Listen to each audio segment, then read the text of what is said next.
Hello friends, நீங்கள் ஆரி work கற்றுக்குறீங்களா? பிகினராக இருக்கீங்களா? அப்போ உங்களுக்கான டிப்ஸ் இதோ.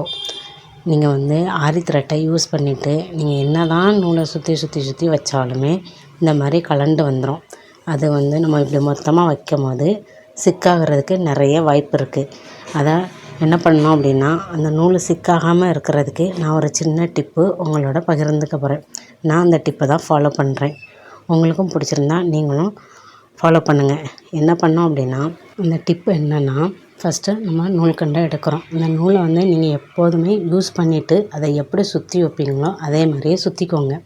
கடைசியாக சுற்றும் போது நம்மளுடைய ஆள்காட்டி விரலை அந்த நூலோடு சேர்த்து சுற்றுற மாதிரி வச்சுட்டு, இங்கே பாருங்கள், அந்த 3 த்ரெட்டு நம்மளுக்கு கிடைக்கும். அந்த 3 த்ரெட்டையும் சேர்த்து இந்த மாதிரி ரொட்டேட் பண்ணிக்கிட்டே இருந்தீங்கன்னா நல்லா டைட்டாக நின்றுக்கிடும். ரொட்டேட் பண்ணி வச்சுட்டு நம்ம திருப்பி நீங்கள் எடுத்து யூஸ் பண்ணுறீங்க அப்படின்னா, அந்த நீட்டிக்கிட்டு இருக்கா அந்த ஒரு சின்ன த்ரெட்டை மட்டும் நம்ம எடுத்துட்டோம்னா திருப்பியும் வந்துடும். நீங்கள் எப்போதும் போல் யூஸ் பண்ணலாம். இந்த மாதிரி சுற்றி வைக்கும் போது நம்மளுக்கு சிக்காகிறதுக்கு வாய்ப்பு ரொம்ப கம்மி. இந்த பாருங்கள், இவ்வளோ அழகாக நீட்டாகிருச்சா? இதே நீங்களும் ஃபாலோ பண்ணுங்கள். உங்களுக்கு பிடிச்சிருந்தால் லைக் பண்ணுங்கள், ஷேர் பண்ணுங்கள், சப்ஸ்கிரைப் பண்ணுங்கள். அண்டு இன்னும் நிறைய டிப்ஸுக்கு நம்ம சேனலை ஃபாலோ பண்ணிக்கோங்க. Thank you friends.